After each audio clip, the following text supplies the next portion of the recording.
Good morning to all the delegates attending this conference from India and Europe, and good evening to our esteemed speakers and delegates from USA, and good afternoon to all the delegates from Australia, New Zealand, and Japan, and other places. Very warm welcome to our second plenary session. This plenary session contains two keynote lectures. One will be given by Professor Scott from UCLA, and the other one is by Professor Rollins Fulton College, from Fulton College of Engineering, USA. This session will be chaired by Professor N.K. Samadia. He is a well-known personality in India as well as outside. He is currently our Indian Geotechnical President. I just kept a very brief short bio, which I will be reading out. Professor Samadia is a professor at Department of Civil Engineering, I.I.T. Roorkee. He is currently working in the areas of ground improvement, rock engineering, underground excavations, and foundations. He is the president of Indian Geotechnical Society. He is also the chairman of CED 48 of BAS India. He has been an active member of TC 207 of ISSMGE. Professor Samadia has published more than 200 papers in journals and conferences. With this brief introduction, I welcome Professor Samadia to our plenary session. Welcome, sir. Thank you, Professor Japka. Yeah, this session will be co-chaired by Dr. Darren. Dr. Darren Shia is an associate professor at the Department of Civil and Environmental Engineering, National University of Singapore. He obtained his PhD and Bachelor's of Engineering from Cambridge University and Nanyang Technical University, respectively. He secured first class with gold medal in his Bachelor of Engineering. His research interests are soil liquefaction, chemical ground stabilization, machine learning, and aerial mapping techniques. Professor Darren, welcome. Thank you. Welcome. Yeah. Thank you for the introduction. Before I hand over the session to our speakers, I wanted to make an important announcement regarding Q&A. There are some problems expressed by some of our delegates. So I will take just 2 minutes, sir. Yeah. All the delegates are attending our sessions through conference online platform by logging into this.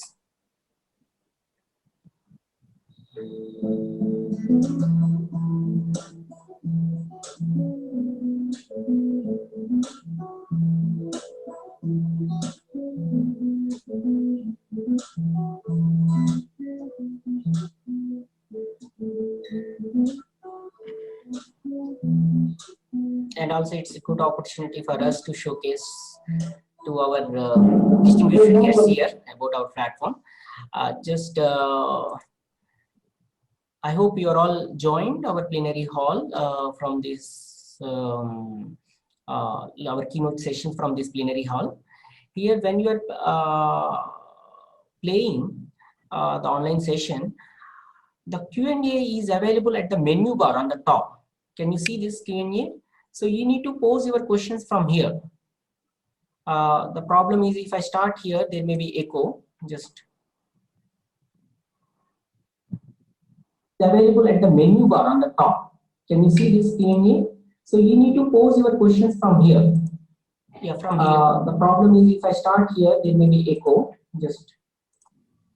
So using this menu bar, please pose your questions. The Q&A is not provided over this screen. Okay. Thank you, one and all. With this, I'm handovering the session to Professor Samadia and Professor Darren. Sir, please, sir. Okay, so a very good morning and to all who are present here in this particular plenary session. So this is day 2 and plenary session 2 also.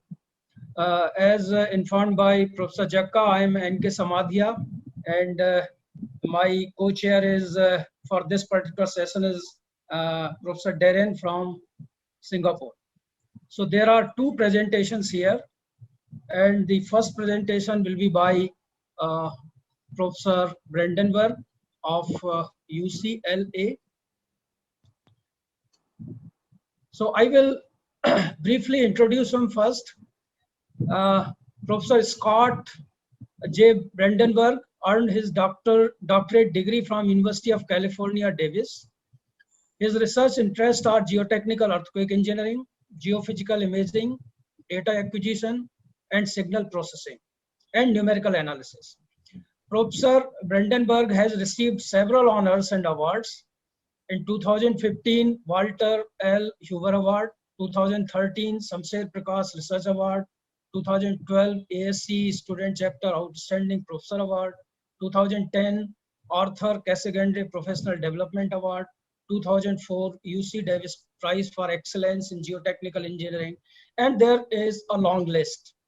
So Professor Scott Brandenburg is currently handling many research projects being sponsored by Pacific Earthquake Engineering Research Center, National Science Foundation through NEESR program, and National Science Foundation through NEESR program.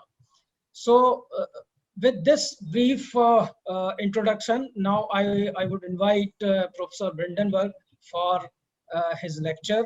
His lecture is on single frequency method for computation of seismic earth pressure.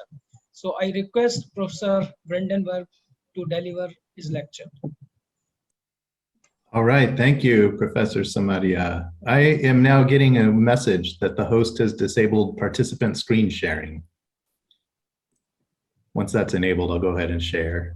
Rohit, can you please allow? There we go. Yes, it works now. Thank you. Okay, wonderful. I'm really happy to be here to speak to you this morning, July 13th. Actually, for me, it's about 8:30 in the evening, 8:40 in the evening here on Monday, July 12th in LA. So I feel like I've zoomed into the future. So I'd like to thank Professor Jakka for inviting me to participate in this conference. I'm sorry I couldn't come in person, but this is nice too, to see everybody online. So I'll talk today about a soil structure interaction approach to seismic earth pressures, which is a departure from the limit equilibrium approaches that are commonly used in engineering practice and that a lot of us have helped to develop as well. And I'll have to acknowledge all of my collaborators on the work that I'll show you today. First is Jonathan Stewart, also a professor at UCLA. He and I have worked closely on this. Professor Milanakis at the University of Bristol has also been a great collaborator, as well as Maria Giovanna Durante. From University of Texas, she recently left that position to move back to Italy. And we've had many other collaborators, Professors Beskos and Vredos, Dashti, De Laura, and Tassarolu. And I have to thank the sponsor, the California Department of Transportation. So the outline of the talk, I'll first go through the background or motivation for why we did this work. And I'll talk briefly about current methods that are commonly used, including limit equilibrium procedures, like the Mononobe Okabe method and that family of methods, as well as elastodynamic solutions.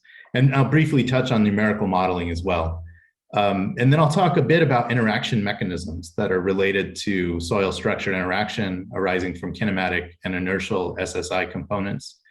And I'll provide a Winkler solution.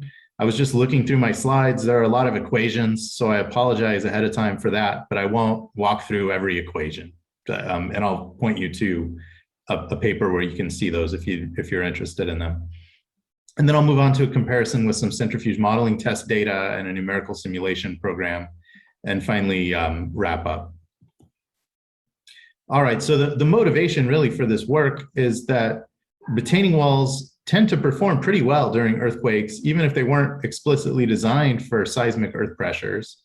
Yet we're designing them for pretty high seismic earth pressures that are often fairly expensive.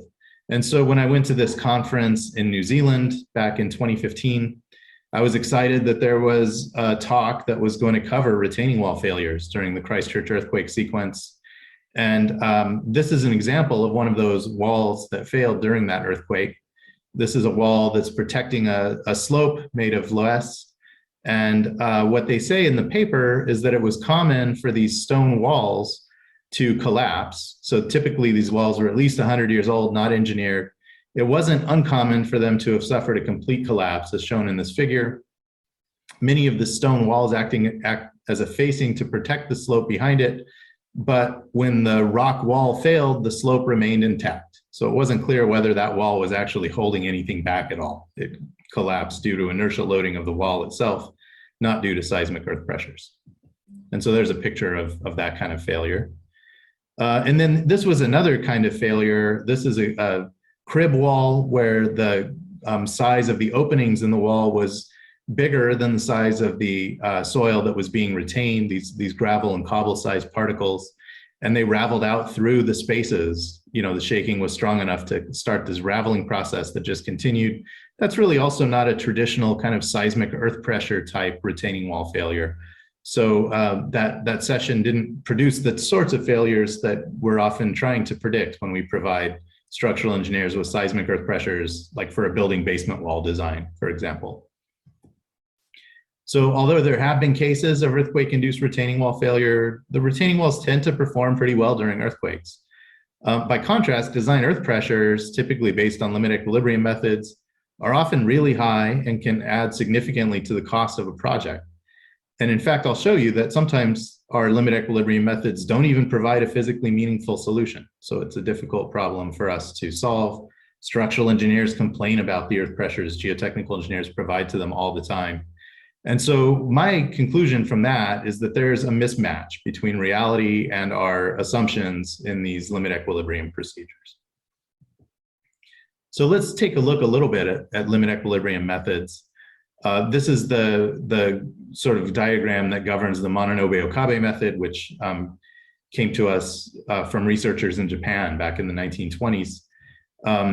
And what they assume is that you have an active wedge with an inertial force acting on it, and that increases the earth pressure that the retaining wall must be designed to sustain. So it's a pseudostatic or just a static body force horizontally and vertically that's added to account for earthquake shaking. And the equation up there at the top is the seismic coefficient or the seismic component of the earth pressure. There's a static component that's added on top of that. And this equation does have a couple of problems with it. And I will highlight those potential problems here in red. So you can see that there's a cosine of delta plus theta plus eta term there. It's possible that that could become a negative number or zero. Okay, and if it's zero here, then you have a positive constant in the top divided by zero, and that's a singularity. There's also a sine term in here, and if that becomes negative, so if the friction angle minus this eta term, which is related to the horizontal earth pressure coefficient, if that becomes negative, then this sine term becomes negative, and you take the square root of it, and the solution becomes imaginary. So it's not physically meaningful anymore. And so, you know, often we'll convince ourselves that maybe the ground motion's not actually as high as we need it, as we think it should be, and we reduce that ground motion so that we get a physically meaningful solution. But still, it's not very satisfying to be using a method that produces results that are physically meaningless in some cases. It works well if the ground motion's not that strong. And so here's a plot of what that seismic component looks like as a function of peak horizontal acceleration. And this comes directly from the Mononobe Okabe equations, and eventually you reach a point where you don't get a physically meaningful solution, which is close to this limit, 0.6 G, something like that, depending on the friction angle of the soil. In 1970, Seed and Whitman found that up to about 0.4 G, the Mononobe Okabe solution was approximately linear, and they chose to represent it with a straight line. So KE is equal to 3/4 of PGA. And they said that up to about 0.4 G, that's a reasonable approximation. Let me turn on my laser. Here we go. So out to about this part, you know, the difference between the orange and blue lines is not very big. This is a really simple equation, so why not use that instead? Of course, this doesn't form a singularity. It just keeps going up forever. But they never really intended it to be extrapolated out to higher PGAs. It was simply up to 0.4 G, but today a lot of us are using it out to very high ground motions. And there's been a lot of work done recently on this topic in terms of physical modeling and centrifuges. And this is thanks to Professor Sitar from UC Berkeley and his research group. Also, Professor Dashti at University of Colorado has done quite a bit of work, and that's this Hushmand et al. Paper, and with others in her group as well. So the slide shown here is from Professor Sitar's research group. You can see the Mananobe Okabe solution up here with the red line. Then this is a Okabe solution with some cohesion. Some of the soil they tested was cohesive, and the cohesion decreases the seismic earth pressure. This is the Seiden-Whitman linear approximation. And then all of the data points are pretty much lower than that. So they saw lower pressures than what we would predict. And that's for a wall that is a fairly stiff earth retaining system with two vertical walls separated by these diaphragms. There's another kind of wall that they tested over here, freestanding retaining wall, and the measured earth pressures were even lower in that case. And in this case, the bottom can slide, the wall can rock a little bit. And so it's a more compliant system, and you get lower earth pressures as a result. So limit equilibrium methods assume that surface acceleration directly causes incremental earth pressures. But that seems logical, but it's actually false. And this helps us understand why these limit equilibrium methods are tending to overpredict earth pressures in a lot of cases. They actually may sometimes underpredict earth pressures too. So let me walk you through my sort of reasoning on this one. If you consider the case of vertically propagating horizontally coherent shear waves, you can write out the equation for the acceleration this way, where it's a function of angular frequency, surface displacement amplitude, and then a shear wave velocity for the soil. And the inertia generated by those waves is resisted entirely by mobilized shear stresses on horizontal and vertical planes, so tau HV.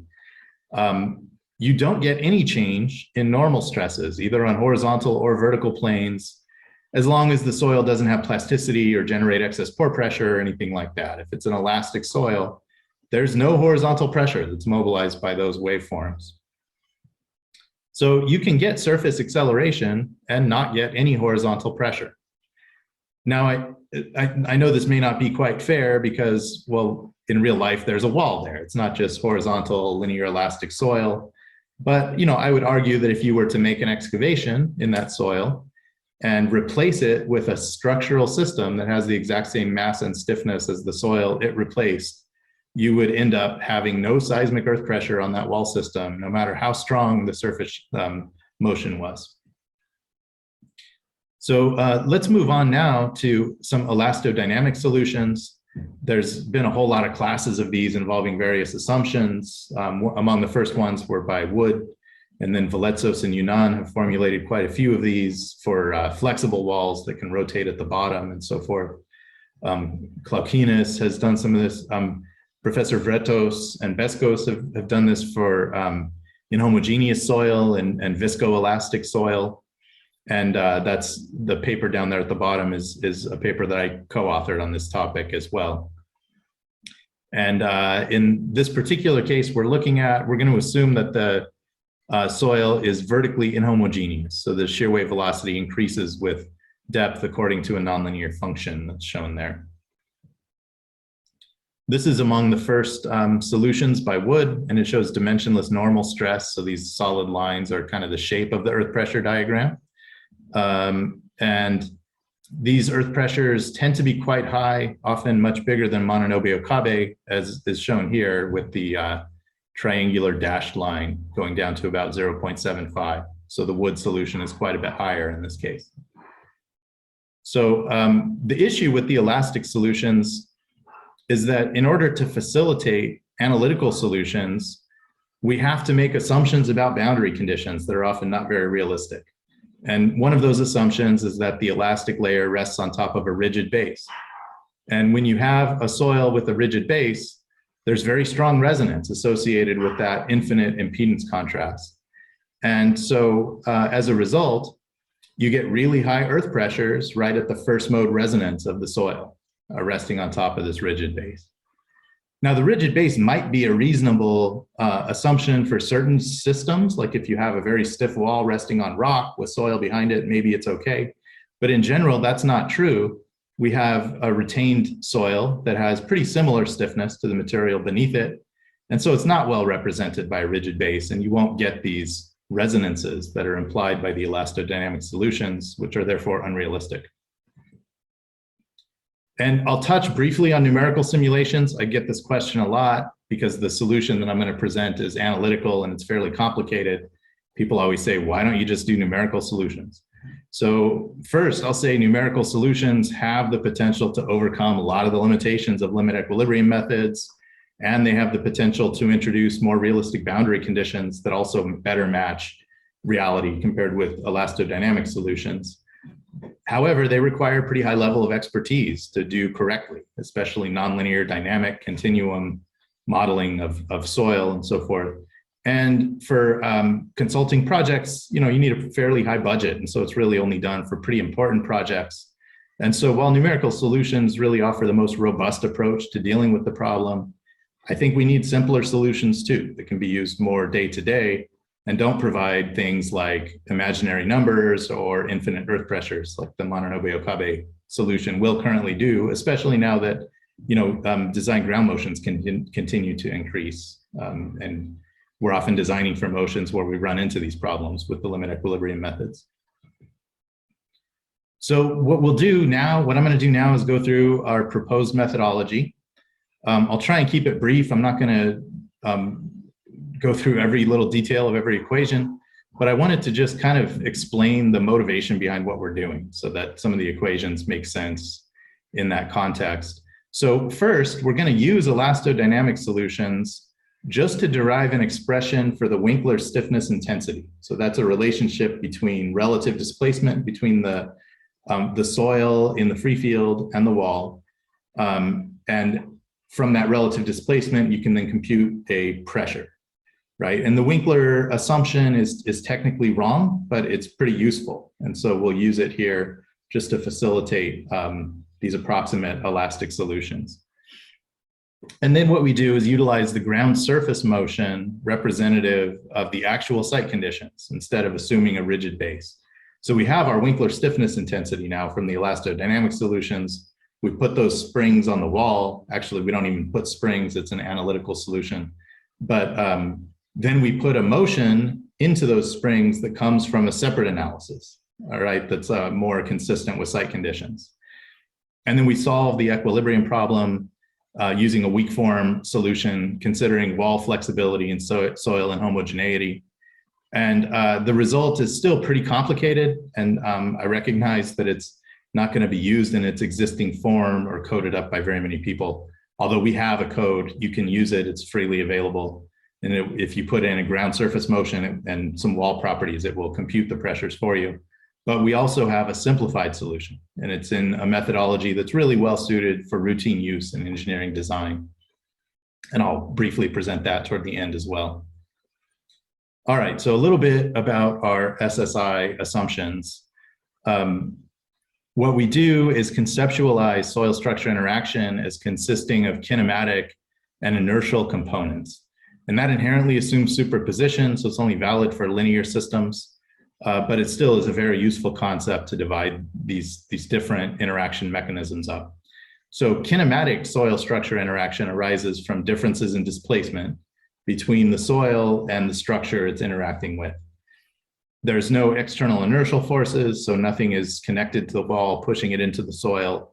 And all of the deformation, all of the pressure arises from differential movement between the wall and the free field soil. As I mentioned before, if you dig out the soil and replace it with a wall system that has the exact same mass and stiffness, you don't get any earth pressures, right? Because they can move together. It's really that relative movement that creates pressure. And probably the most powerful concept in kinematic soil structure interaction is the ratio between the wavelength and the structure size. So if the wavelength is really long, you don't get very much interaction at all because the structure just kind of moves along with the ground.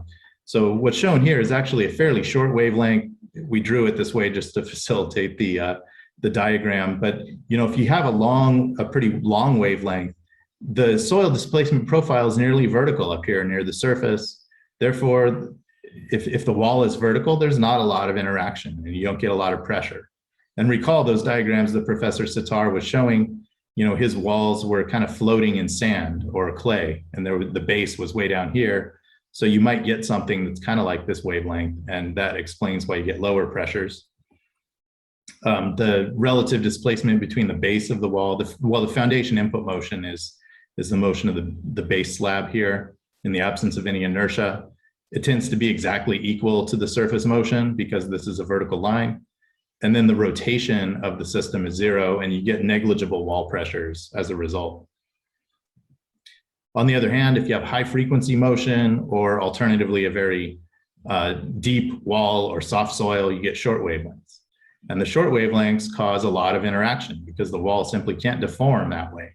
And so because of that relative displacement, you get big earth pressures being imposed on the wall.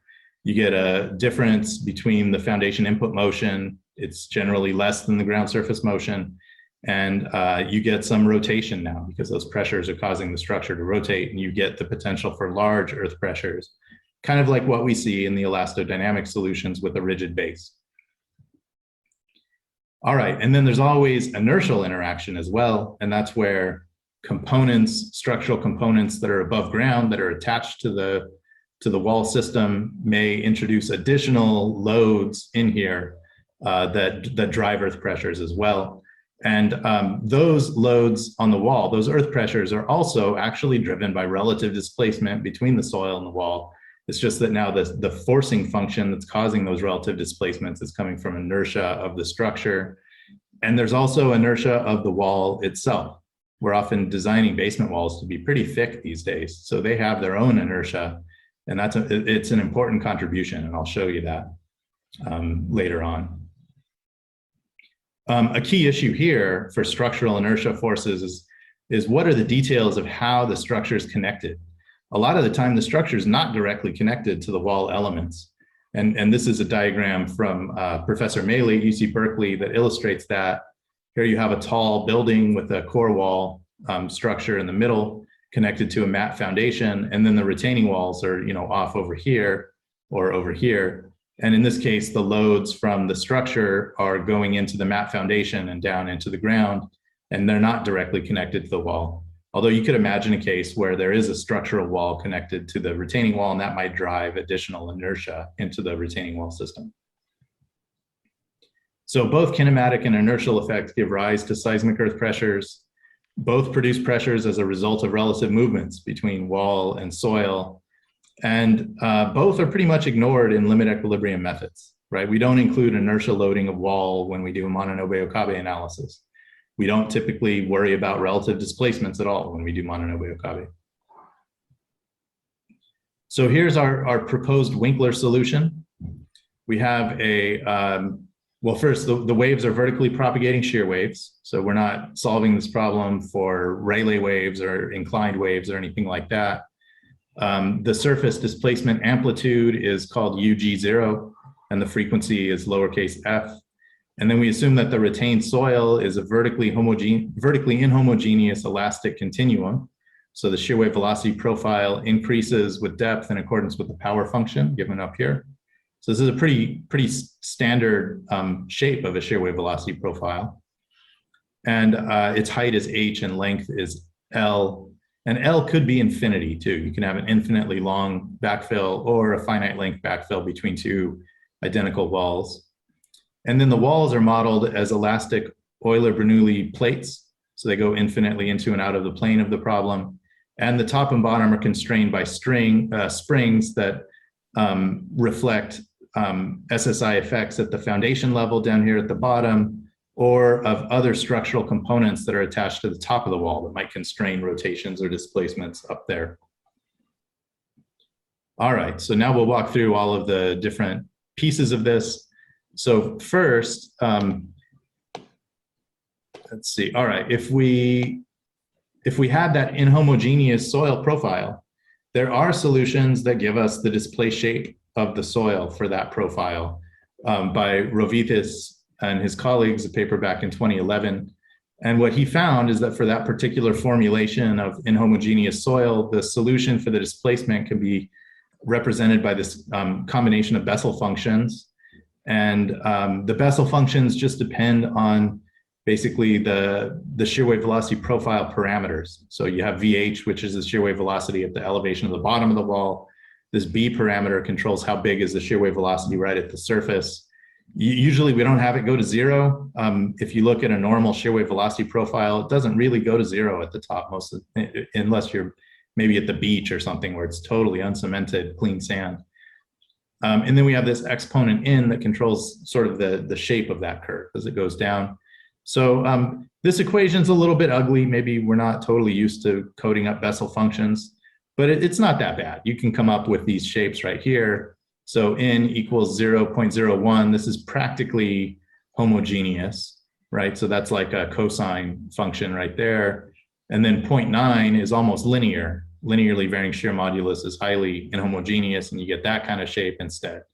So these different shapes are important because we're modeling the earth pressure as arising from relative displacement between the soil and the wall. So the inhomogeneity becomes important in that context.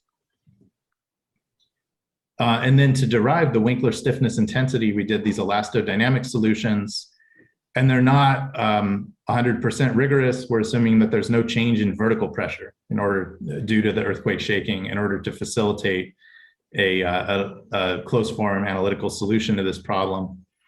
And then we use the Bessel function solution for the free field displacement, or for the displacement profile here in the middle of the wall. And I won't go through all the details here, but we can end up with this expression down here for the earth pressure at position 0 in the y direction, so right at the wall face. And then it's just a function of depth and some other parameters. And I'm not even defining all of the parameters here, but you can take a look at this paper and see that derivation if you're interested in those details. And once you have the pressure, then you can just divide by the free field soil displacement profile. So that's UG at y equals infinity. So we're looking at the pressure at y equals 0 divided by the soil displacement at y equals infinity, which is the displacement that would exist without the presence of the wall there at all. And then we model it like this. The KYIH is the Winkler stiffness intensity at the base of the wall, and we multiply it by this function of depth, where the function of depth is basically the same as the shear wave velocity function, with the only difference that being that now we have a 2n up here in the power. And the reason we do that is that the Winkler stiffness intensity is proportional to shear modulus, and shear modulus is proportional to the square of shear wave velocity. So you have to have a 2 up there. And then we have this approximate equation here that's done by regression. And this is the static Winkler stiffness intensity at the bottom of the wall. And it's just a function of the shear modulus at the bottom of the wall height, Poisson ratio, and then these other parameters that control the inhomogeneity. And then we multiply those by correction factors to account for the effects of frequency, wall flexibility, and the length of the deposit. So there's 3 correction factors that have to be added on. The frequency correction is added on to model propagation of waves through the retained soil. So this is like a soil inertia effect term. And that influences the Winkler stiffness intensity. So we have, here's the dimensionless frequency, omega h over VH. And then we have a first mode dimensionless frequency down here, which for a finite length system is given by this expression here, where this A0C is for an infinite length deposit. So the finite length deposit tends to stiffen the system a little bit because the walls are both there and providing support to the soil. But anyway, you could easily compute this frequency multiplier there. Then we have a wall flexibility correction factor. And we have that because if the wall rotates, it produces shear stresses on the soil, and those tend to stiffen the Winkler stiffness parameter. And then there's the deposit length correction factor. And there's really 2 factors here. One is that the presence of opposing walls tends to stiffen the soil response. And the other one is that there's no such thing as a free field motion anymore, right? The motion is somehow influenced by both walls. And so the reference condition is in the middle, and it's not really a free field. It's a little bit less than that, which makes the Winkler stiffness a little bit higher.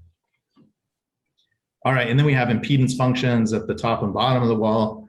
We just use classical literature for the functions at the bottom. And then the ones at the top are based on structural stiffness that's not explicitly modeled here in our model. And then we have mass too. So there's a mass density and thickness, and then a flexural stiffness of the wall.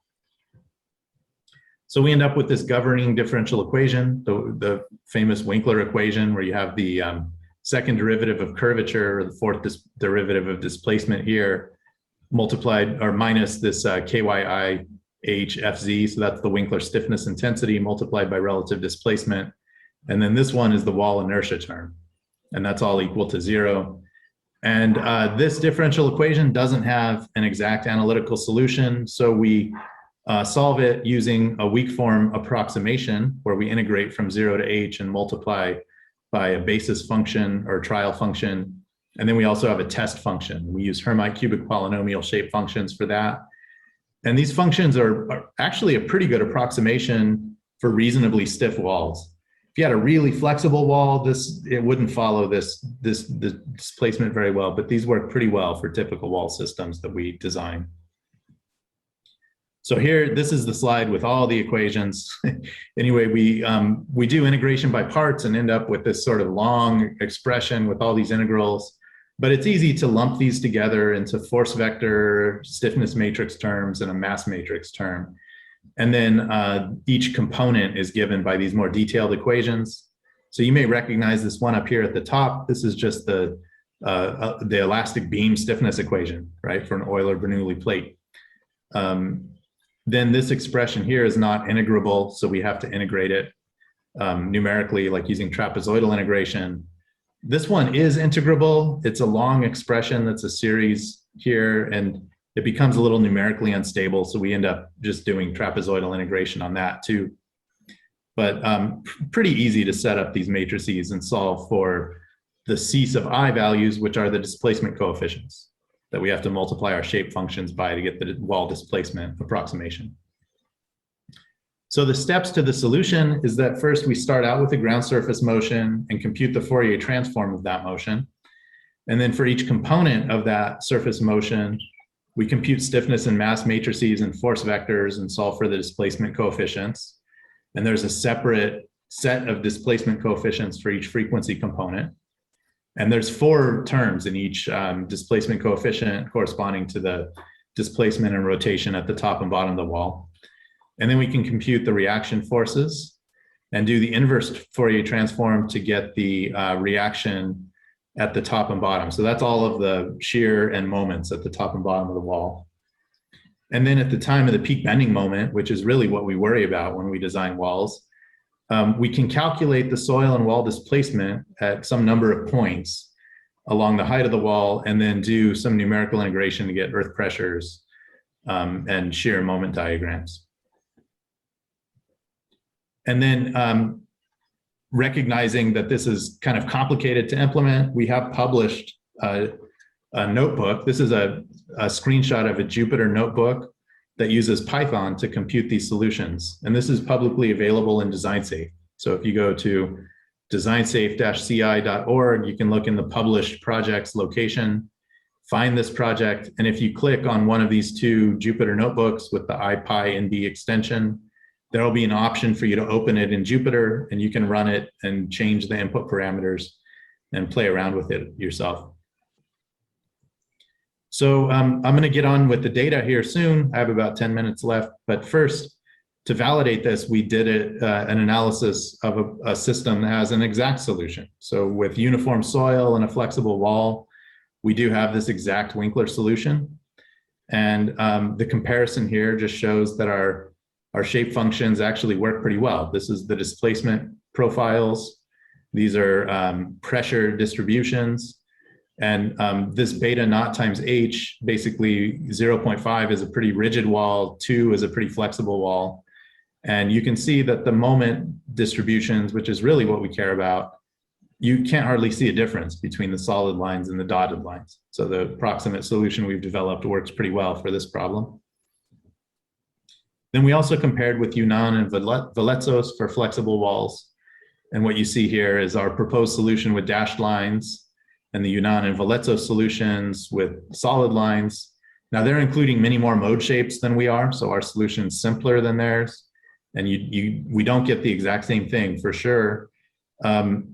And if you simplify it here to look at the seismic earth pressure, we tend to underpredict seismic earth pressure compared to their solution, but we overpredict the line of action of that seismic earth pressure.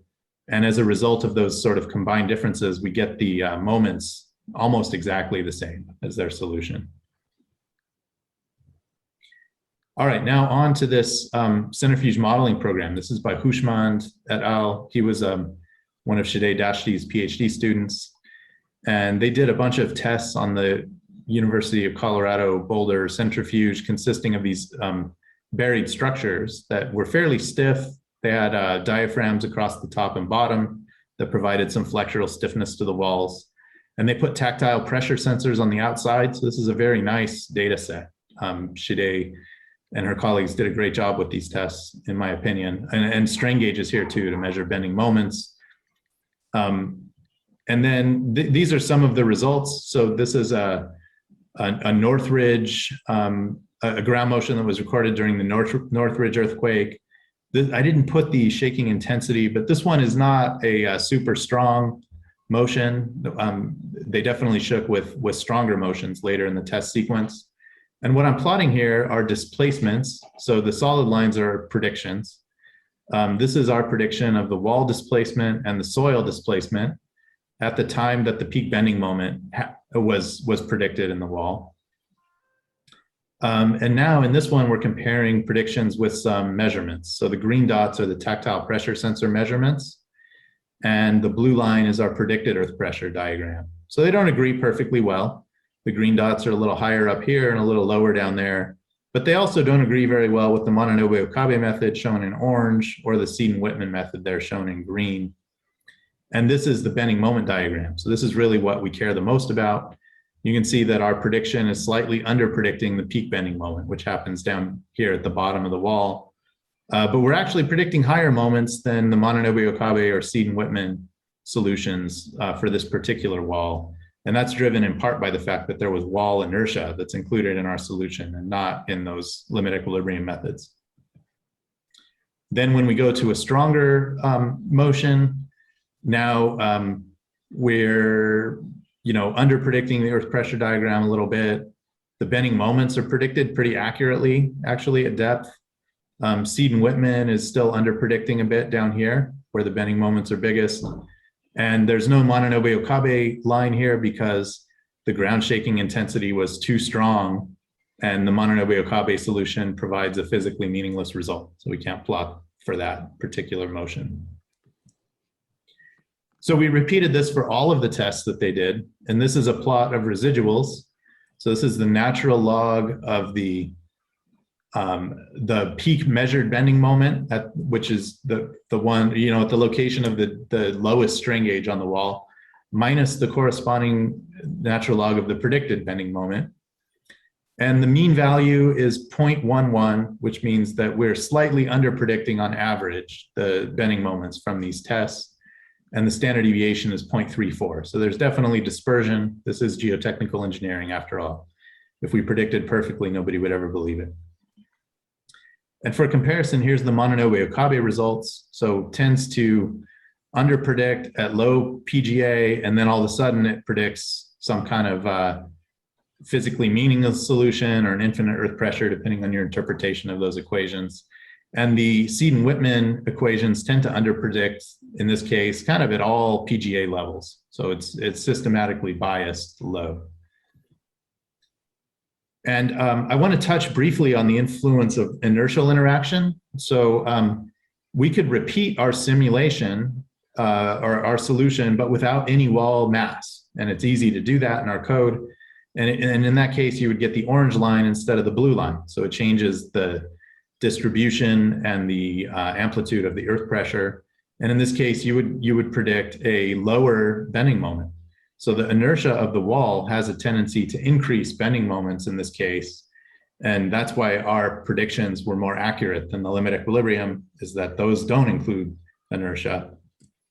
Now, if you go in and add the inertia afterward, right, the structural engineers would really not like this, because now we're not only imposing a huge earth pressure, but asking them to also include wall inertia. That's what it looks like here. So with no inertia, the Mononobe Okabe solution gets to be a little bit higher, higher residuals. Seed and Whitman gets to be lower. Oh, sorry, with inertia, the residuals get lower down here, and Seed and Whitman actually becomes fairly accurate, although it's over predicting on average just a little bit. And if you take inertia out of our solution, our prediction gets worse, right? We under predict by an amount that's similar to what the Seed and Whitman solution does without inertia. All right, with just the remaining 2 minutes that I have, I want to walk you through this kind of simplified procedure that we've formulated. It's in this part 3 resource paper in the NEHUP recommended seismic provisions, right here, causes of seismic earth pressures. And so what we did was took our solution and thought, how can we simplify this so that a design office could do it? So we came up with a fairly simple earth pressure function of normalized wavelength. So lambda over h, that critical kinematic consideration. And it's a really simple equation, right? It's just a sine and a cosine and then a kh, so a shear wave velocity and a frequency there for k. And then the normalized resultant height is given here. And we thought, well, yeah, but now you have to correct it for wall flexibility. So we came up with a wall flexibility correction factor, pretty simple equations here as well. And you can go and get this resource paper if you'd like to see the details of it. And then there's also ground motion representation. So we don't have a time series. Oftentimes we have a PGA value and maybe some site period. So we're using those kind of parameters here. You get the mean period of the ground motion, which is magnitude dependent. And you can approximate the UG0 based on the peak ground velocity, which is also predictable using a ground motion model or ground motion prediction equation. And Ellen Ratchie and her colleagues had a paper in 2004 on mean period that we're using. And when you do that, you get, even though there's a lot of simplifying assumptions, the residuals are pretty good, right? There's unbiased, maybe a little bit of positive, this would be a little bit of over prediction bias in this case. And this is using the small strain shear wave velocity. If we use a strain compatible shear wave velocity, like an equivalent linear solution, that has the effect of decreasing the normalized wavelength because the soil gets softer. And it does have a little bit of a negative impact on the residual. So we actually get a more accurate solution with the small strain shear wave velocity. And then the Mononobe Okabe and those solutions are shown here. And I'm going to skip over that for the sake of time. So in conclusion, the Mononobe Okabe solution and its variants are really the current standard of practice for computing seismic earth pressures, but they fail to provide a physically meaningful solution at high shaking levels, and they ignore soil structure interaction, which we know to be important.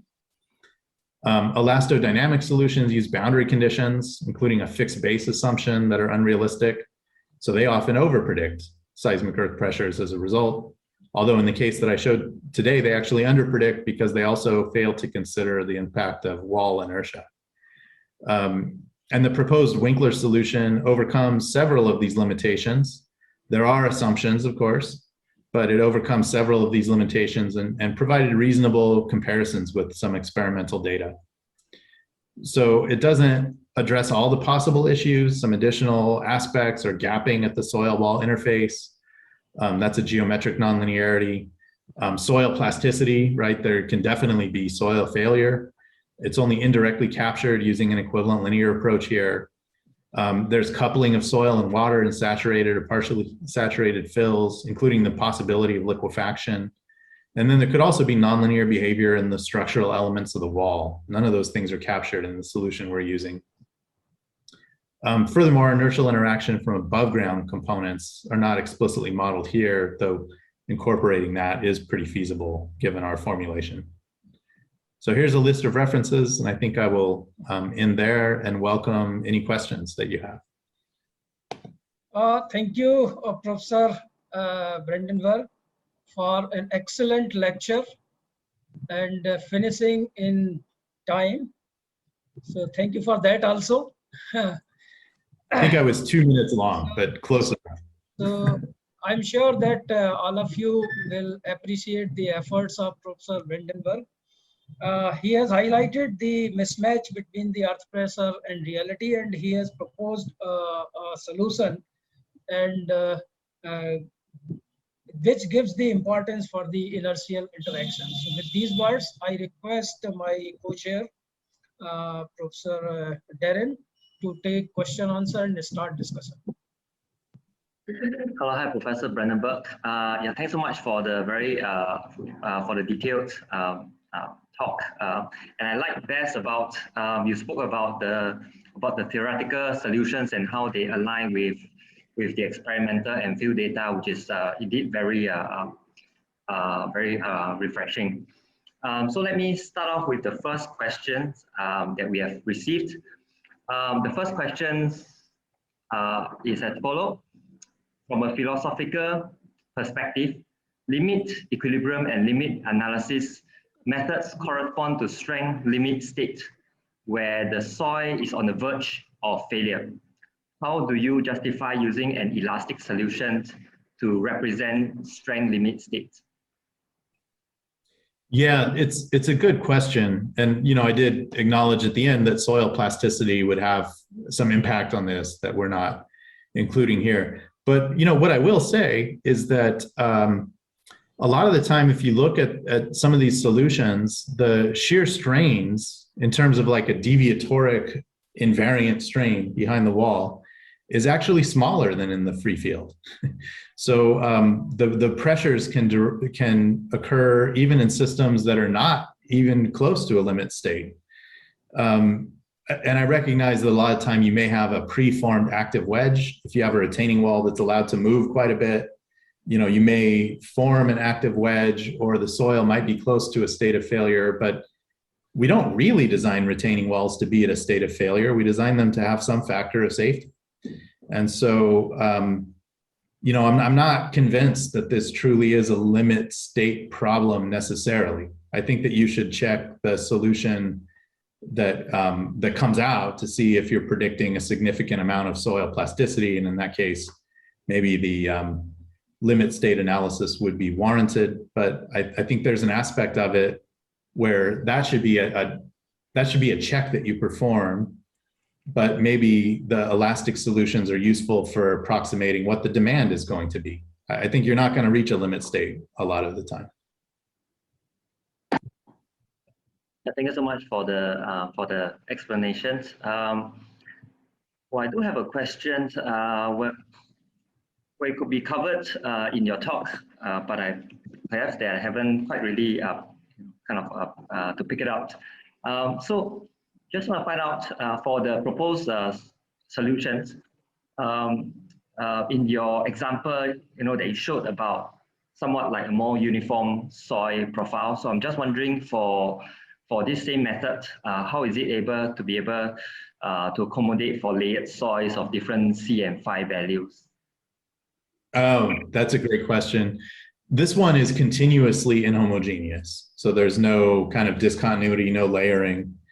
The layering problem actually, from a dynamic perspective, gets to be a bit complicated because the waves are propagating at different speeds and so forth. I think conceivably you could construct static Winkler springs for that kind of layered profile, but that gets to be a complicated problem. We were thinking more of the kind of walls where a backfill is compacted behind it and it's fairly uniform. But for excavation support systems, you may very well have different soil types that are being supported, and that's more complicated than what we can do with this solution. I see. Well, but anyway, I do see that there is already a huge improvement to what we traditionally do based on your proposed method. So yeah, so we're very grateful for your sharing. Right, thank you. Yeah. So if anyone has any further questions, please feel free to drop them in the Q&A box. Professor Darren, if there are no Yes. questions, can I just add? I think there are no questions from others from Q&A. Can I ask? Can I ask a question? Oh, yes. Yes, please. Please do so. Thank you so much. Yeah. Yeah, Professor Scott, thanks for excellent presentation. It's very illustrative and comprehensive. Just wondering, you told you have taken care of the non-linearity of the soil by means of equivalent linear analysis. So is it based on only free field analysis, or is it based on the combined effect of wall and soil system? Because free field analysis, like as you mentioned, the movements are going to be different. Am I right? So accordingly, the stiffness and strength may be different. So I'm just wondering to know. Yeah, you're right. It's a fairly complicated problem just to do the equivalent linear analysis, because the strain field is variable not only vertically but horizontally too. You tend to get smaller shear strains behind the wall than in the free field. So this was a free field analysis, and we kind of approximated an average strain over the height of the soil layer. So there was a lot of arm waving there. And doing the equivalent linear approach actually has two effects that kind of counterbalance each other.